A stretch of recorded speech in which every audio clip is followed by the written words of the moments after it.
বাংলাদেশ কিন্তু আমরা চেষ্টা করেছি বিমান বাহিনীতে থাকতে, আমি তখনও ছিলাম, যে নেক্সট মডেলে চলে যেতে। MiG-29 আপনি জানেন যে আমরা 2000 সালের দিকে MiG-21 কিনেছিলাম। সেই MiG-29 কিন্তু এখনও আমাদের ফ্রন্ট র্যাঙ্ক ফাইটার, ইউসি, এবং ওই 8টা কিনেছিলাম, 8টাই এখনও আছে, এবং প্ল্যান ছিল যে আরও কিনবো, সেটা কিন্তু কেনা হয়নি। আমরা এর মধ্যে ইভ্যালুয়েশন হয়েছে অনেক, কখনো শুনেছি আমরা সুখোই কিনছি, কখনো শুনছি আমরা ইউরো ফাইটার কিনছি, কখনো আমরা রেফায়েল কিনছি, নানান ধরনের প্ল্যান হয়েছে, প্রজেক্ট হয়েছে, কিন্তু আমাদের দুঃখজনকভাবে F7-এর পরের মডেলগুলো আর আমরা কিনতে পারিনি। এখন শুনছিলাম যে চাইনিজ যেটা F7-এর পরের মডেল হচ্ছে J10, F10 বলা যেতে পারে, সেটারও কেনার একটা প্রক্রিয়া হয়তো আছে, বা পশ্চিমা কোনো টেকনোলজি আমরা কিনতে পারি কিনা সেগুলো হচ্ছে, কিন্তু it is long overdue, indeed এটা লং ওভারডিউ। আমাদের বিমান বাহিনীর আধুনিকায়ন এখন অনেক জরুরি। আধুনিকায়নে আসলে কি করণীয়? আধুনিকায়ন হচ্ছে যে আমাদের নতুন জেনারেশনের ফাইটার কিনতে হবে।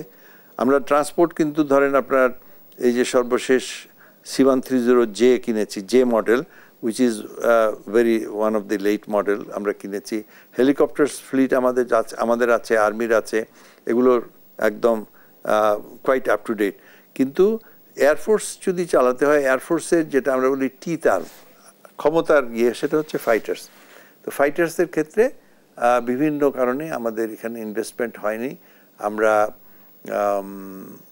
আমি জানি যে আমাদের অনেক চেষ্টা হয়েছে, কিন্তু সেটা ফান্ডের অভাবে হোক বা প্রায়োরিটির অভাবে হোক, সেটা আমাদের কেনা হয়নি। এখন এই ধরনের অ্যাক্সিডেন্ট আমাদের হয়তো যদি চোখ খুলে দেয় এবং সরকার যদি ডিসিশন নেয়, তো আমরা it should not take time, আমরা 1-2টা স্কোয়াড্রন আমরা কিনতে পারি, সেরকম আর্থিক আমাদের আছে। কিন্তু হয় কি, আমাদের ধরুন আপনার প্রায়োরিটিজের একটা আছে। আর্মি একটা গভর্নমেন্ট হয়তো একটা থোক বরাদ্দ দেয়, সেখান থেকে কিছু যায় আর্মির কাছে, কিছু যায় নেভির কাছে, কিছু এয়ারফোর্সের কাছে আসে। তো সেখানে একটা কোথায় কে পায়, কারণ এয়ারফোর্সটা কিন্তু সংখ্যায় কম, কিন্তু এখানে খরচ অনেক বেশি। এক একটা এয়ারক্রাফট দেখেন, খালি কিনলে তো হবে না, সেটাকে মেনটেন করতে হবে, সেটাকে ফ্লাই করতে হবে। আপনার ফ্লাই করতে আপনার পেট্রোলের খরচ কত যায় বৎসরে? কোটি কোটি টাকার আপনি আকাশ, একজন বলতে পারে তাহলে তো আকাশে সব পেট্রোল আপনারা পুড়িয়ে ফেলেন। কিন্তু যদি আপনি এয়ারফোর্সকে একটা ফাইটিং আর্ম হিসাবে দেখতে চান, তাহলে you have to prepare 365 days all the time. এবং সেই জন্য এই যে কোনো মিশনই কিন্তু প্রশিক্ষণ মিশন। যদি যুদ্ধে হয় যে আপনি যুদ্ধে কমব্যাট মিশন করছেন, অথবা আপনি প্রশিক্ষণ মিশন করছেন, এই প্রশিক্ষণ মিশনে আপনি বম্বিংয়ে যাবেন, রকেটিংয়ে যাবেন, এয়ার টু গ্রাউন্ড ফায়ারিংয়ে যাবেন, সেখান থেকে নিয়ে একদম বেসিক প্রশিক্ষণও, সব কিছুই কিন্তু প্রশিক্ষণ। যখন বলে যে প্রশিক্ষণ বিমান ঢাকাতে কেন উঠলো, তো ঢাকাতে যদি আপনি ফাইটার রাখতে হয়, তো ফাইটারের প্রশিক্ষণ করতে হবে না? সব সময় প্রশিক্ষণ বিমান চলছে। ইট ইজ আনফর্চুনেট যে অ্যাক্সিডেন্টটা হয়েছে, এবং ইট ইজ অলসো আনফর্চুনেট যে দুঃখজনক যে আমাদের শহরগুলো আমরা এমন জায়গায় এই এয়ারফিল্ডটা রেখেছি যার চারিদিকে আপনার শহর গত 30-40 বছরের ঢাকা শহর বেড়ে বেড়ে বেড়ে বেড়ে এখন আপনি চারিদিকে দেখেন ঘেরাও হয়ে গেছে। এটা যখন প্রথম তেজগাঁ ছিল ঢাকা থেকে অনেক দূর। ঢাকা তখন কোথায় ছিল? ঢাকা ছিল বুড়িগঙ্গার তীরে, ঠিক আছে? তেজগাঁ ছিল একটা আলাদা শহর।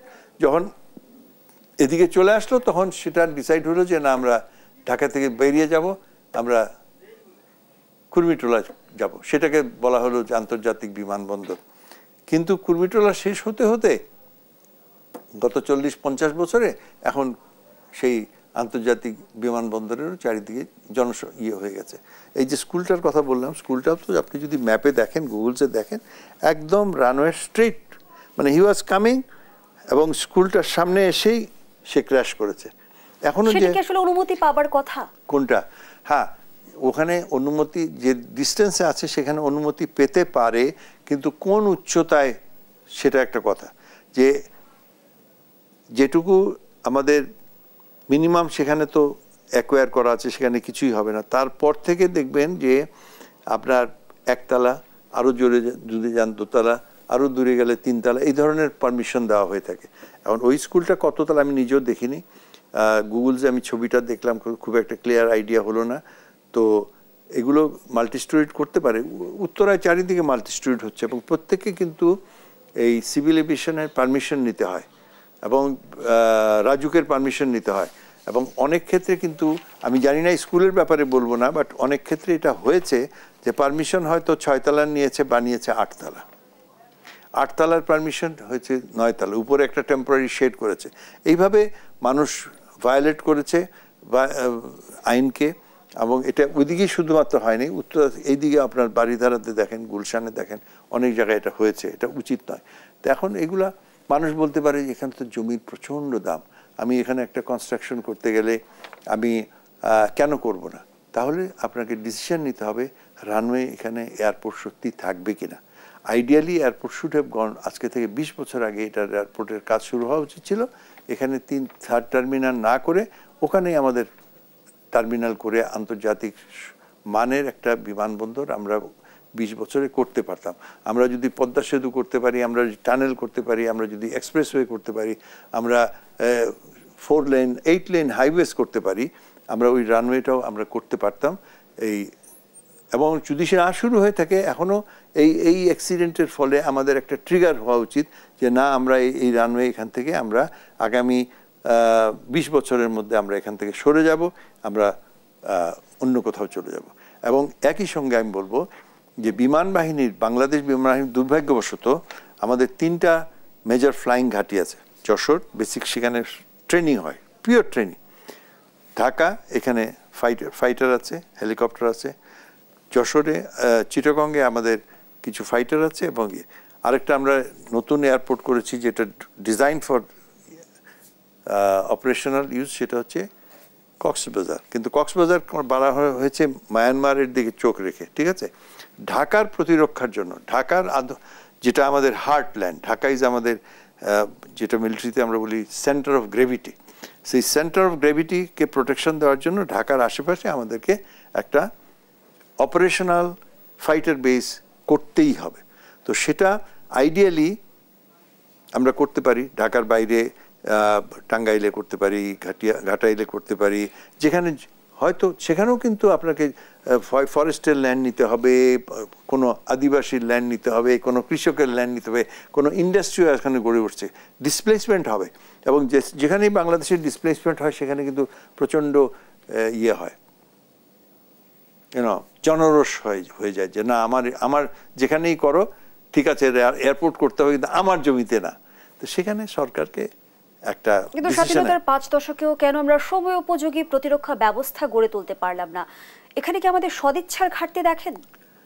কে বললো সময় উপযোগী? এই কথা তো আমি বলিনি। সময় উপযোগী করতে পারিনি এটা তো বলিনি। আমাদের যথেষ্ট, আমরা শুরু করেছিলাম 0 থেকে, আপনারা তো সেটা দেখেননি। আমরা শুরু করেছিলাম 0 থেকে, সেখান থেকে আমরা অনেক দূর এগিয়ে এসেছি।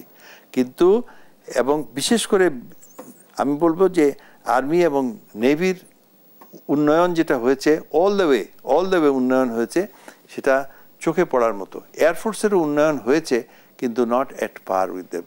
মিয়ানমার কিংবা ভারতের দিকে যদি আমরা দৃষ্টি রাখি, তাদের যেভাবে উন্নতি হয়েছে সেখান থেকে তো আমরা অনেকটাই পিছিয়ে। মায়ানমারের থেকে তো আমরা অনেক বেটার পজিশনে আছি।